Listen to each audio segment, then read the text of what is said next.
Sunrise peeking through the blinds, a brand new day. Got the rhythm pumping in my chest, gonna chase the blues away. Woke up smiling, no doubt in my mind what I'm gonna do. Gonna step right out into the light and see my dreams come true. Yeah, Dr. Laurie Davis, aka the Recovery Mechanic, is the real deal. Straight talk, wisdom, rich content, and humor best describes her presence as a show host. Master educator, entrepreneur, author, and as an international professional speaker, she has made her mark in serving others from all walks of life. Get out your notepads, as Dr. Laurie always has something to say you will want to remember. From her meager beginnings with a business at the age of 12, her educational career, and for the past 40 years as an entrepreneur, Dr. Laurie's experience and ability to mentor others far exceed the norm. She holds an honorary doctorate in humanitarianism for her decades of work in the global communities. Broadcasting has been a professional passion since her first appearance on radio in 1998. And now, ladies and gentlemen, please join our host, Dr. Laurie Davis. sunrise peeking through the blinds, a brand new. Good morning, everybody. Welcome to the show. This is Dr. Laurie Davis coming to you live from Edmonton, Alberta, Canada. And today we're streaming live on our YouTube channel, our Facebook page, and I'm so excited. Isn't technology wonderful? Like from around the world. We've been broadcasting since 2002. And this is even better because at least now we have cameras. And we didn't have cameras in 2002. But anyway, a little fun fact. And my guest today, the beautiful Everlyn Koki. I hope I have it correct. Everlyn Koki, welcome to the stage. Thank you. Thank you so very much for having me. It's such a pleasure to have this. Looking forward to the conversation we're going to have tonight. From my side tonight. Yeah. Mm-hmm. Good morning, good afternoon, and good evening to all the people who are listening and watching. Did I say your name correctly, Everlyn? Yes, Everlyn Koki. Perfect. Yes. Yeah. All right, that's great. Well, you are a woman of accomplishment. So I would like to dive in right away. And let's just share a little bit. You have 2 books. We'll talk about the books in a little bit. Yeah. And but I guess first of all, I'd just like to ask what inspired you to want to be on the show. I was so excited to get your request. Where do I start? So I think somewhere last year I came across a group ran by Kefilwe about learning and development, and she really promoted you, and she had very nice things to say about Dr. Davis, and I loved what she had to say, and I checked your show, and I loved the honest conversations. It's not anything curated, the kind of shows that you have. It's just a conversation between friends, which is what we should be having, because most of the things we watch nowadays, they're too curated, they're too perfect, they're too structured. So there's nothing wrong with structure, but sometimes we want that honest feel of 2 people having a conversation, and then people are able to relate with them. So I was able to relate with your story, and that is why I sent the email. Aha. Well, thank you for doing that, because I've been looking forward to our call and our conversation as well, because we're actually, we do some of the same things, but in a different way, perhaps. So let's share with our audience who are viewing today just a little bit about your professional path, what you do to put food on your table, and then we'll get into your books, because I'm sure it was your work that inspired some of that writing. So over to you to just talk a little bit about what you do and how you help people. All right. So I started working way early when I was 18 years old. And for immediately after high school, we call it high school here, I didn't know what I wanted. My parents wanted to either I become a biochemistry or a teacher. I didn't like those 2 options. And so I decided to literally run away from home and check out what is out there in the world and figure out what I need to do for myself. And so for 1 year, I did, they're called, I'll call them product promotions. I don't know if you have such concept in Canada where someone stands by the supermarket L and Oh, promoting a yeah. specific. You do? Okay, all right. Yeah. So I did that for a whole year, and it was a very interesting period of my life, because then you realize people are different. Some people are very eager to listen to you. Some people do not want to talk to you. Even the look itself tells you, stay away from me, stay away from me. And then there's someone who is willing to listen, and once they hear you, they're able to buy the product, and the feeling, how they make you feel afterwards.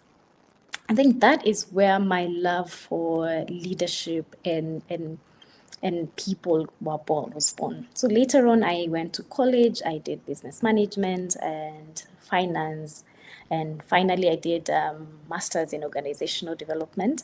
So I ended up exactly where I wanted to end up, managing people, leadership, looking at an organization from a wholesome point of view. So I was employed for about 13 years. And then it got to a point where I got very, you map out your life, right? So you think, once I get to this certain level of title, if I'm called head of, I have arrived. If I get this certain level, range, my salary range is this and this, I have arrived. So I got there where I thought I will have arrived, and I will have a sense of fulfillment. And I didn't have that. I was so frustrated. I'm like, how come I'm not feeling that fulfillment that I've been chasing all my life? And the job that I was working for 8 years, I was working on this German company. And they closed shop in Kenya. They left. I didn't have a job. And I took that as a chance to take a sabbatical and decide, what do I want to do with my life? Because clearly this other one of corporate ladders was not working.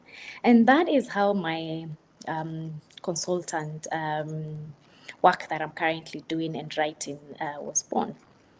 I reconnected with my love for writing. I've always loved writing since I was a child. So I went back into writing. And as fate would have it, or God would have it, I was approached by a publisher wanting me to contribute to a project called Self-Sabotage. He brought in a group of women to speak about issues that affect women in corporate ladders when they're in your corporate world. So he said his zeal and desire was, for the longest time, women have had to learn or to follow frameworks that were written by men for men. So he said it's about time he harness the knowledge that women have so that we can create our own solutions to our own problem. Because if a man writes about perfectionism, he will write it from his perspective. But perfectionism looks different from a woman's perspective. And so we wrote, that was a very amazing project, Self-Sabotage. And I realized I've been doing that my entire life. You see, you write a book thinking you are writing to help others. Turns out you're the first patient. Yeah, you have to take your own medication. And I learned quite a lot, because back then I was very afraid of visibility. I could not come to a show. This would not have happened. I could not come to a show and talk about what I do, because I'm thinking, do I really need to? Is it really important what I do? Do people need to know about it? Am I very good at articulating that? And so that project helped me realize I've had issues with visibility, and it's because in African culture, mostly women are groomed to be timid, and you're told, being timid is nice. You want to be nice. You don't want to be out there. You cannot be those women who are out there. Those women are not good women. Be nice, be timid, know your place, And I had to address all that in myself, and I loved it. Yeah. So that's how that project was born. Wow. Yeah. Well, when you're talking about the self-sabotage. Yeah. I'm sure that I know I'm guilty of that. I Yeah. could take a project and build something from nothing, Yes. and then I get to the finish line, and then I Mm-hmm. drop the ball. When I was ready to make it a reality, I Mm-hmm. would bail out. And that was Wow. because of what I learned about me, that I didn't feel worthy, even though I perhaps didn't grow up with all the restrictions culturally that you have. Yeah. Mm-hmm. We were still, as girls, not when I was young and you wanted a career as a female, you were either a nurse, a teacher, or a hairstylist. Period. And those were the only options. You didn't think about Mm-hmm. being a doctor Yeah. or a lawyer. You might be a Mm-hmm. lawyer's secretary, but Yeah. right? But Mm-hmm. that was Carol many with the years bud. ago. Right. Mm-hmm. Yeah. Mm. So look at you go, girl, just helping to pave that trail, make that way for others behind you. That's awesome. I'm actually interested to know how have you addressed that? How to address blazing the Now trail. dropping the ball just when you're about to get to Oh, the finish oh line. yeah. Yeah. I see it a lot. Mm-hmm. And it's not about our inability to No. finish it. It's that we don't feel worthy, that we Yeah. deserve the success. Yeah. And What you if see, it that's a works? Like, mm-hmm. what if I did go through that finish line and this actually works? Then what am I going to do? We're actually scared. There's a quote by Marianne Williamson. She says, "Our greatest fear is not that we are inadequate. Our biggest fear is that we are powerful beyond measure." Exactly. Exactly. So now So you're afraid of the success. You're afraid of failure. So you're yeah, paralyzed. that's My right. goodness. Mm-hmm. Yeah. Well, I think the fear of success is greater than the fear of failure because, Unfortunately, yeah. yeah, because we all know what it tastes like and feels like to fail. We're used to that. But maybe we haven't had a lot of exposure to other successful women in particular. So we Yeah. don't really know how to handle ourselves. Yeah. And Yeah. so, and we don't think we deserve it. Yeah. Yeah. Oh, you see now why self-leadership is very important Mm-hmm. Mm-hmm. and why women need to work on themselves, because if you don't, then you get to the level you will always be your own ceiling. We are busy, and there's place for that. We're busy blaming the patriarchal society that we are in, and it has played a role. But we are our own worst enemies, because it does not matter if these structures are put in place that will give you all these opportunities. As long as you don't feel worthy of Mm-hmm. success, you won't go for it. You won't No, even allow it to come your way. no, You will self-sabotage, yeah? You will drop the ball. absolutely. Yeah. Absolutely. Well, let's Yeah. talk about your book. You wrote a book about this. So let's just Yes. examine that book and share with us. Here's your book, Self Yeah. Sabotage. It's available on Yes. Amazon. And that was your Yeah. first book. You have two. Yes. Yes. So tell us about what's in there. What's in that All book? right. So it's like I said, it's a project where we the publisher brought in a group of women in different what would I say, different areas or different levels of their career. So we were like 10 of us, each wrote a chapter in the book. So it's one rich manuscript of women talking about their experiences with self-sabotage and how they went about correcting that. We also talk about frameworks. How do I identify that I am self-sabotaging myself? Because sometimes they're so ingrained, some of these habits are so ingrained in ourselves that we do not think they're self-sabotage.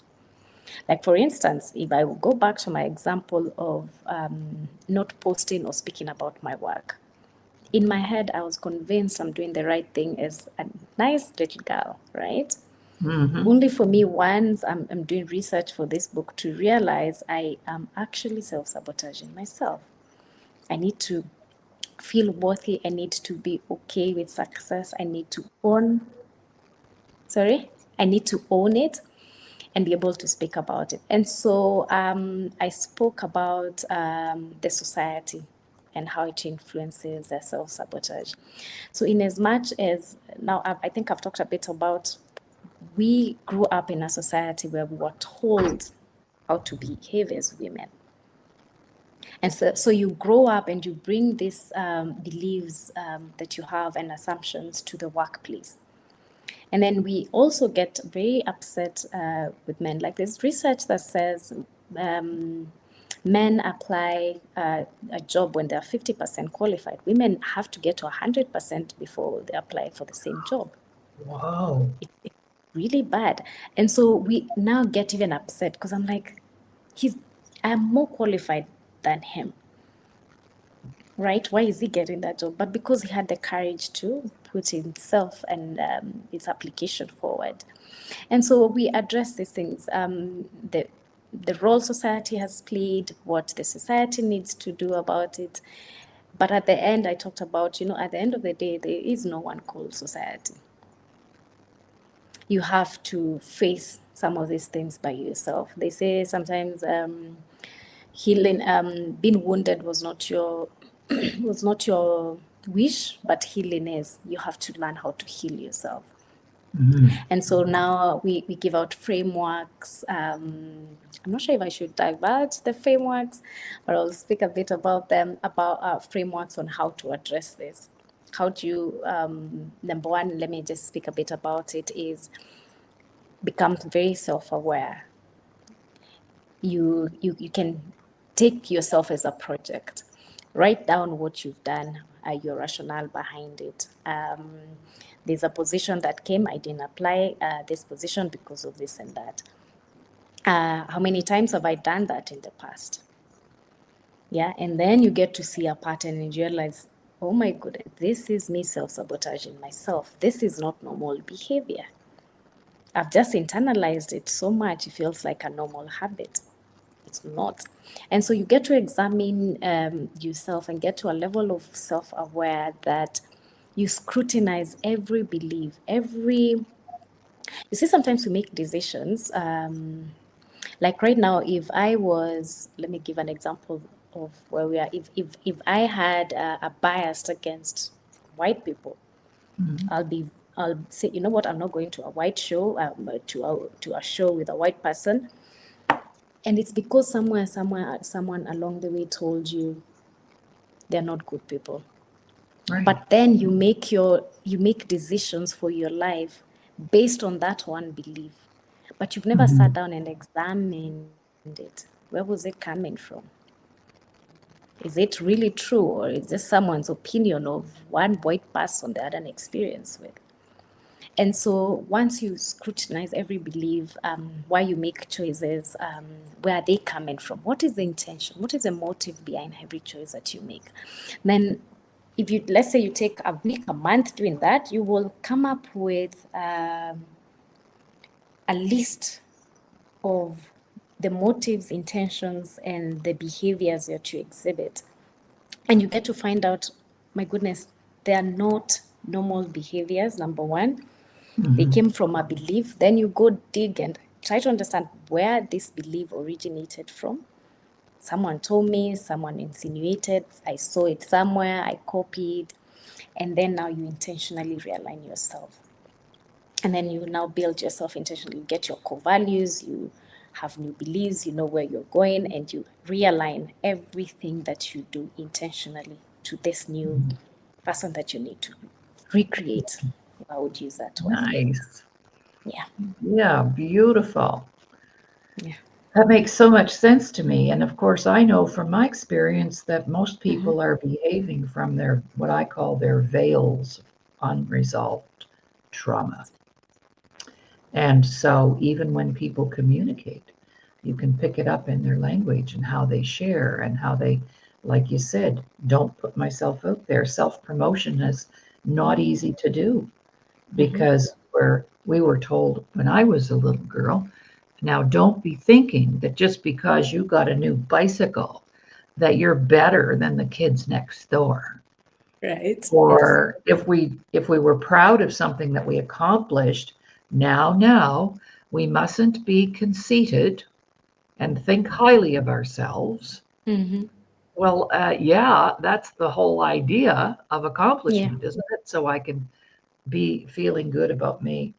Yeah. So yes, a lot of I call that tapes or programming, and it's very intense because it came from the people that we loved, Yes. our most impressionable teachers, our parents, a Mm-hmm. pastor, a police officer. When Mm-hmm. people in positions of authority tell us something, we believe them, Yeah. Yes, we do. We do. right? We And we bought take in. that as gospel truth.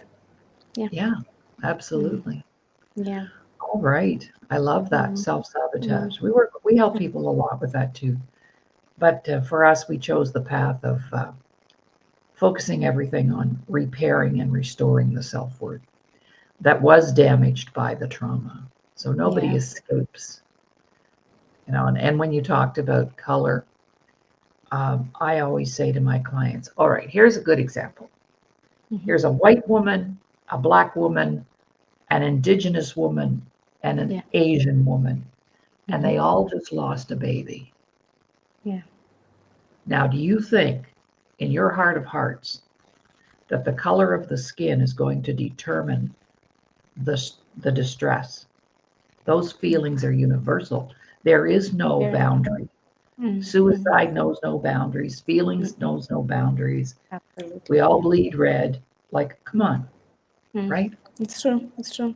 Yeah. It's true. In fact, we are Yeah. more alike than we are different. Oh, yes, Yeah. absolutely. Mm. It's All very, right. very, yeah. Yeah. So let's talk a Mm-hmm. little bit. I'd love to have a conversation with you about leadership because Yes. I can walk into a school because I spent 15 years in the public school system. I Okay. can walk into a school and without even Mm-hmm. meeting the principal, I can tell you whether or not the school is being led properly. Oh, what are the markers? Hmm. Oh, that might be for another day. But leading that, having said that, would you agree with that people will leave jobs faster over poor management and leadership than for any other reason? Absolutely. Absolutely. People leave bad managers, not their job. Right. The other day I was doing a bit of research of work. And God asked us to start working even before sin came into the world, if you believe in the creation story. So work is that important.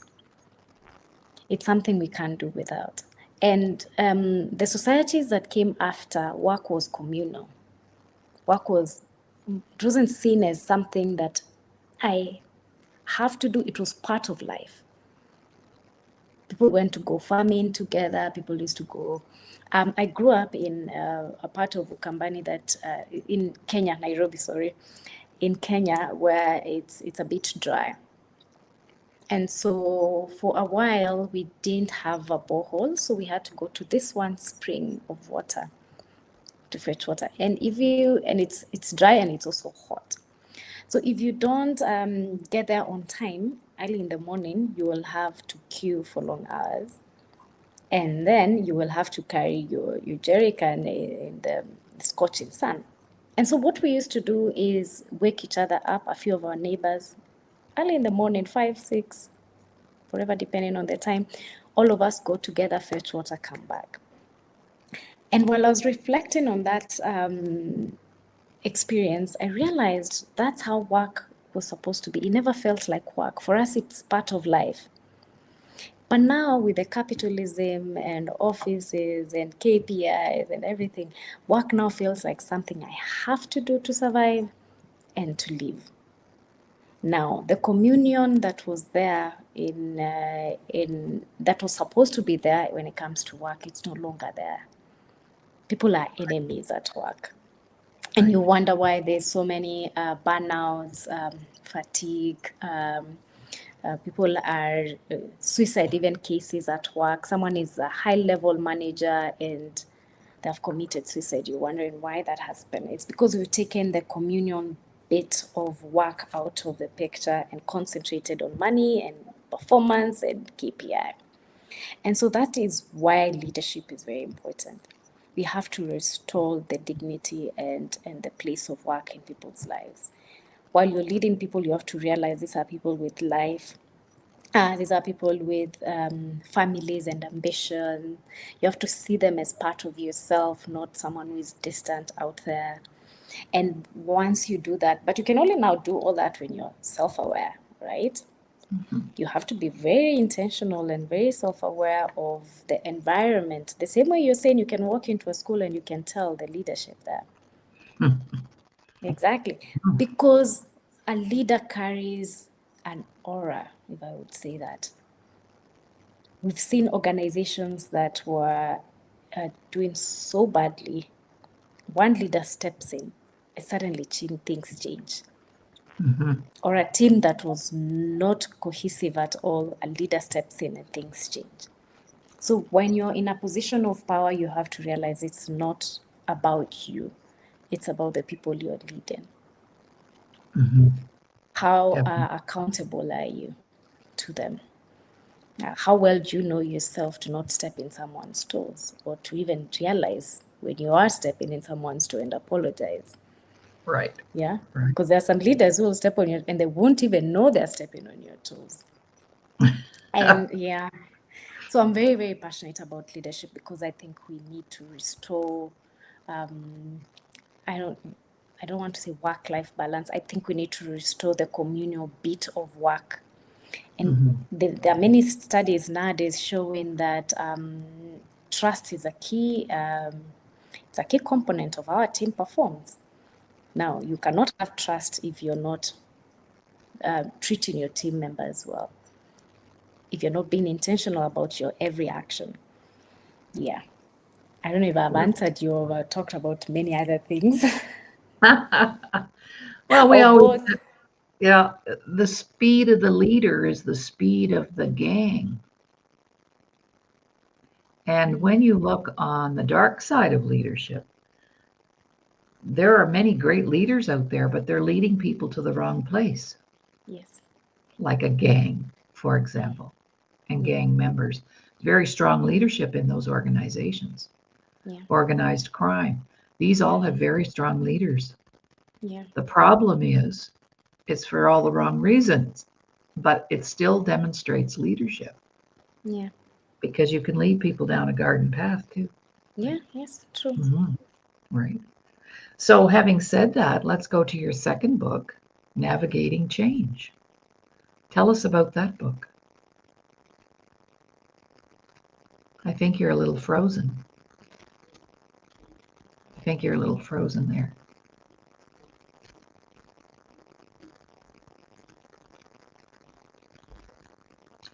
Everlyn Cokie. Let's see if we can take you out and bring you back. I'm so sorry I lost you. Yeah, that's okay. You were frozen, so I just took you out and brought you back. So we're about to talk about, oh, you're frozen again, I think.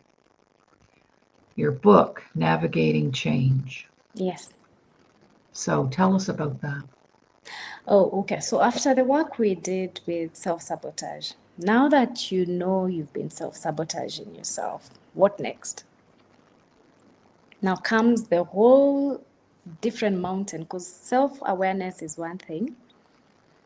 Let's say you have your sheet there, you've realized the behaviors that you've been doing unconsciously, you've realized the habits that are so ingrained in you. But now you're wondering, what do I do? So now you need to change. And navigating change is one of those things I'm not even quite there yet, in as much as we've written this book, of being very comfortable with constant change. But the world we are living in, if there's one thing that is constant, is change. Right? So if you're not changing yourself, the government is changing, the environment you operate in, Your spouse is changing, your children are changing, your colleagues are changing. There's change all around.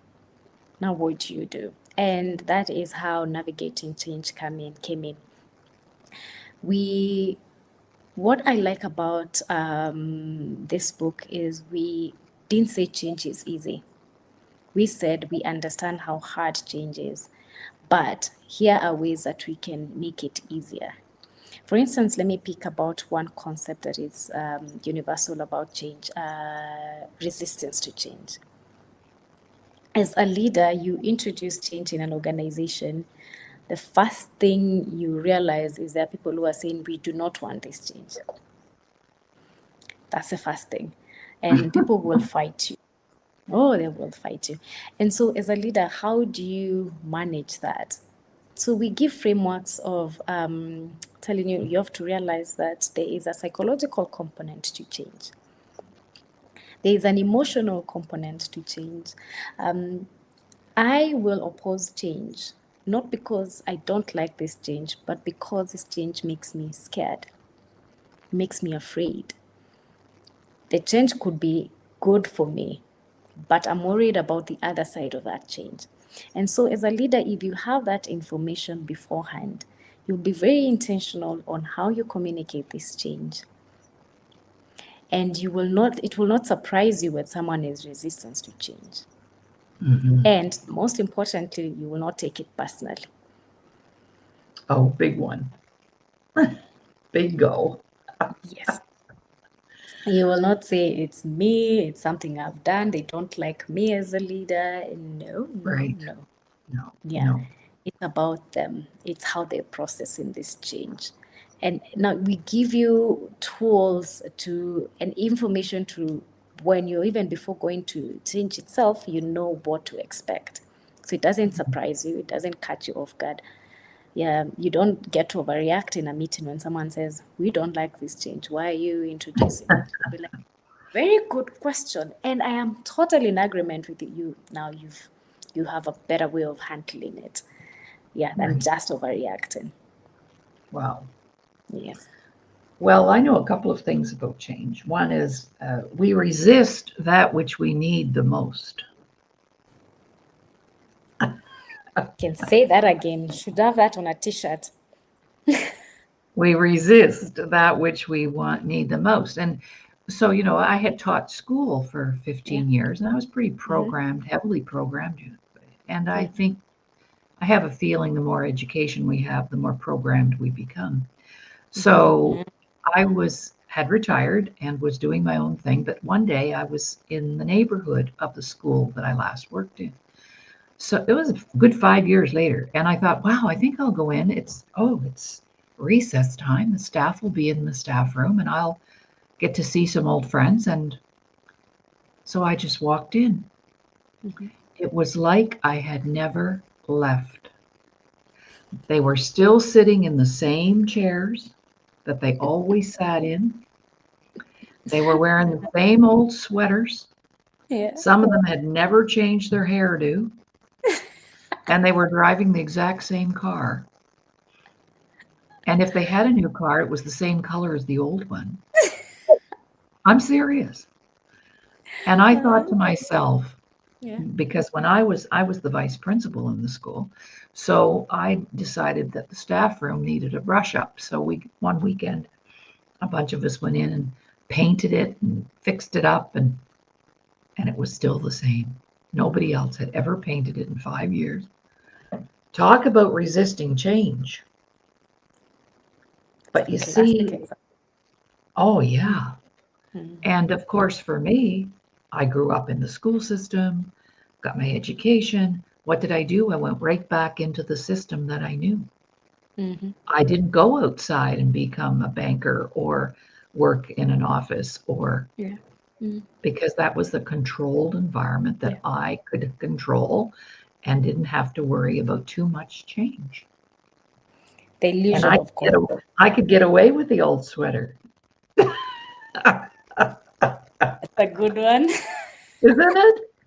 Yeah. No disrespect to my teacher friends. I'm just sharing a story about what I saw. There's always that specific sweater. It's universal.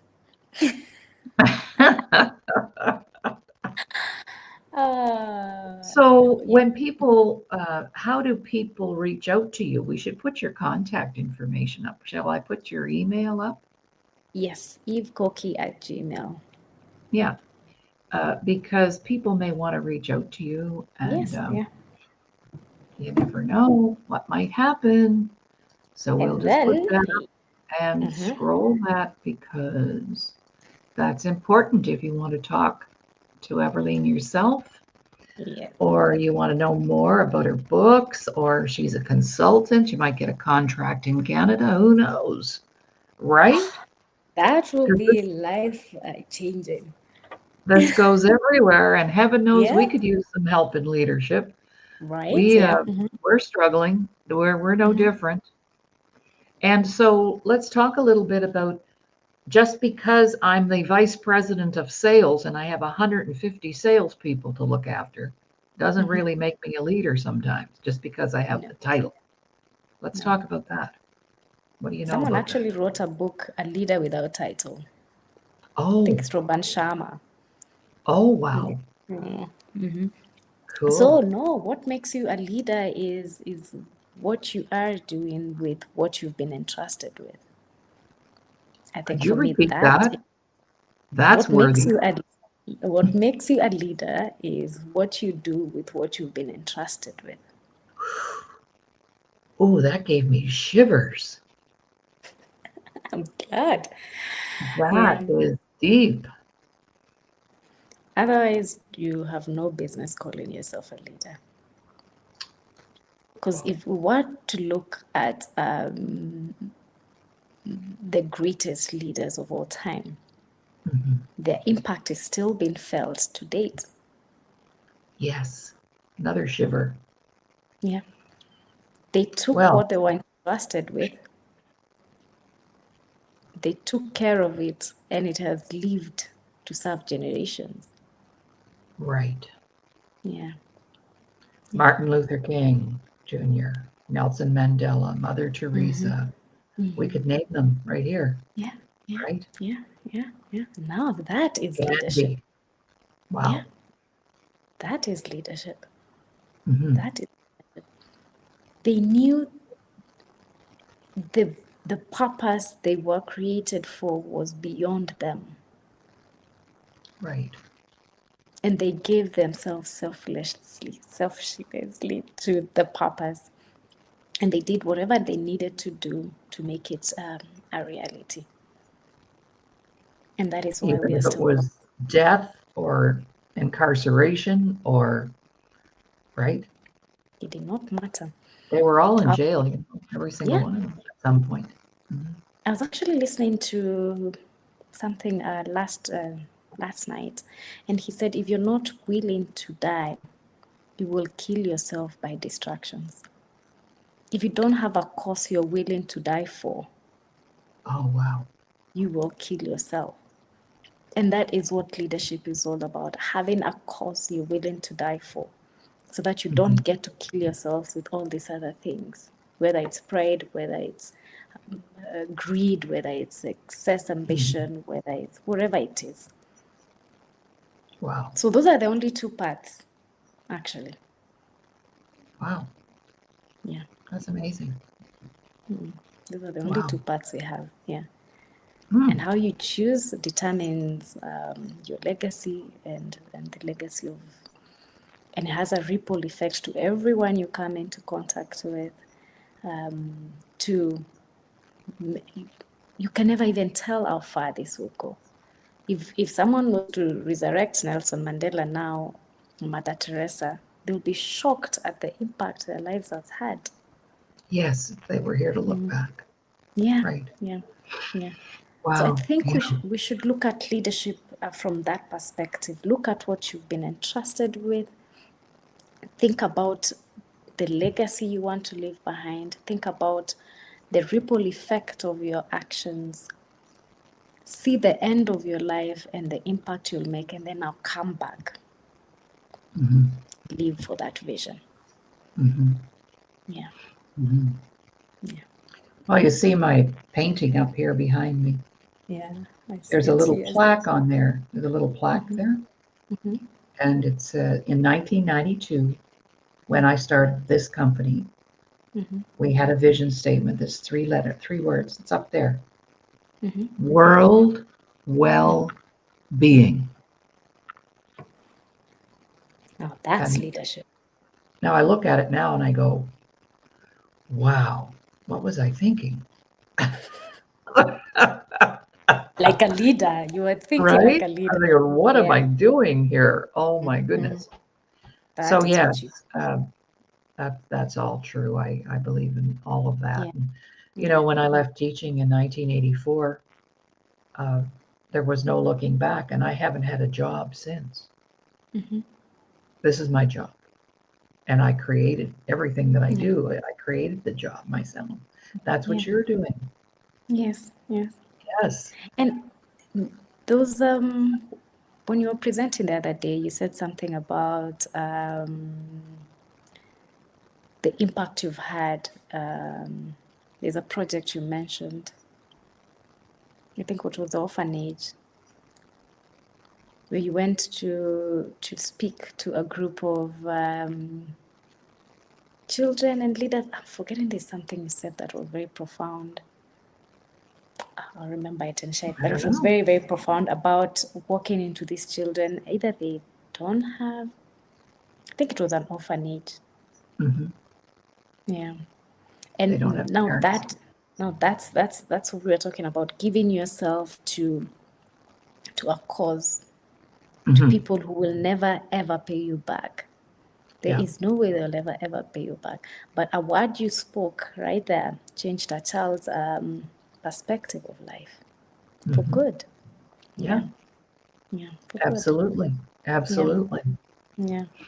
So we have about 3 minutes left. Didn't Mm-hmm. I tell Yeah. you this would be the This fastest is 45 minutes? right. Right? We've been You talking need to for make it 45 an hour, 1 hour, 30 minutes.